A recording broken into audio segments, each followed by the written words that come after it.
வணக்கம். அதாவது இவங்கெல்லாம் என்ன திட்டம் போடுதாங்க, மத்திய அரசு என்ன சட்டம் கொண்டு வந்தாலும் மாநில அரசு எதிர்க்கு. மாநில அரசை குறை சொல்லிக்கிட்டே மத்திய அரசு இருக்குது. இதில் மக்கள் நிலைமை தான் ரொம்ப கேலி கூத்தாக ஆகிப்போச்சு.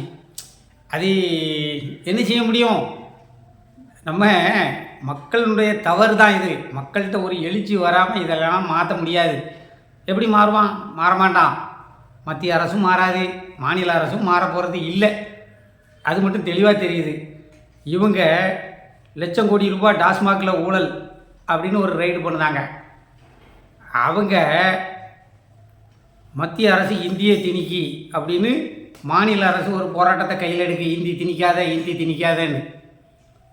உடனே மத்திய அரசு நீங்கள் இதை ஏற்றுக்கிடலைன்னா நாங்கள் நிதி தர மாட்டோம்னு சொல்லுதாங்க. அவங்க சொல்லுதாங்க. இப்படியே திரும்ப திரும்ப ரெண்டு பேரும் ஒருத்தரை மாற்றி ஒருத்தர் ஒரு பிரச்சனையை கிளப்பிக்கிட்டு, அதாவது எப்போதும் மக்களையும் நாட்டையும் ஒரு பரபரப்பிலேயே வச்சிருக்கணும்னு திட்டத்தை வகுத்துருக்காங்க. இவங்க தொகுதி மறுசீரமைப்பு உடனே 50 எம்பி 40 எம்பியும் எந்திரிச்சு போராட்டம் பண்ணுதாங்க, சத்தம் போட்டு பேசுதாங்க. அதில் நம்ம மறுமலர்ச்சி திராவிட முன்னேற்ற கழக தலைவர் வைகோ, அண்ணன் வைகோ ரொம்ப அருமையாக பேசியிருந்தார்.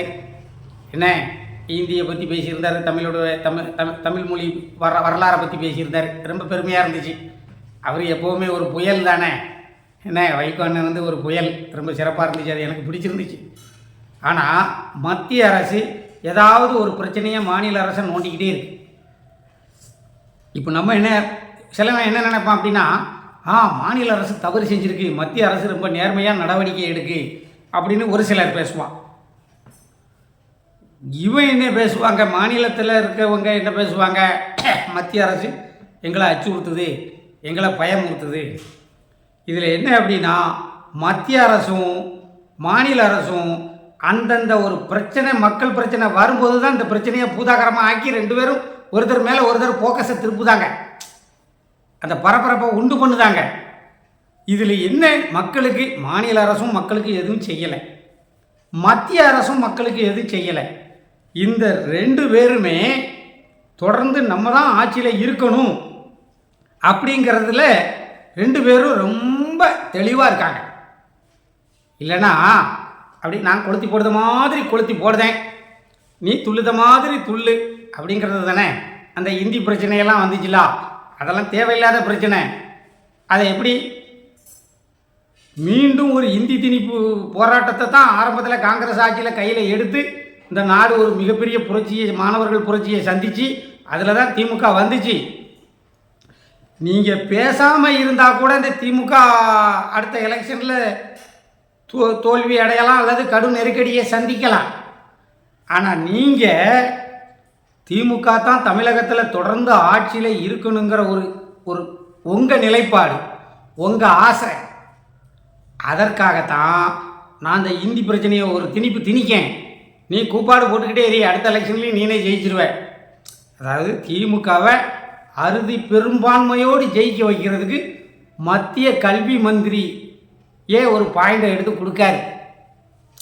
அவர் பேசின பேச்சு தானே குழந்தை விட்டு எரியுது, இந்தி திணிக்காதன்னு போராட்டம் பண்ணுறாங்க. இப்போ நமக்கே எரிச்சலாக இருக்கலாம், நம்மளை மாதிரி நடுநிலையாளர்களுக்கு நமக்கே சங்கடமாக தான் இருக்குது.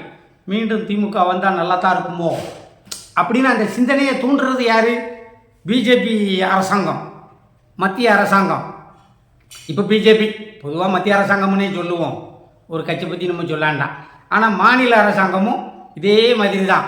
இவங்க தவறுகள் வெளியே வரக்கூடாது அப்படிங்கிற மாதிரி இவங்க தவறுகளை மக்கள் ஓட்டு போடுற மக்கள் சிந்திச்சிடக்கூடாது. நமக்கு இன்னும் விடியல் வரவே இல்லையே, வருஷம் 4 ஆக போகுதே அப்படின்னு மக்கள் சிந்திச்சிடக்கூடாது. அதுக்காக மக்களில் இந்தியை திணிக்காங்க, ரைடு பண்ணுதாங்க, மிரட்டுதாங்க. அந்த அது என்ன ஐடி என்னமோ ஒரு புது பேர் இப்போ ஒன்று வச்சுருக்கான்.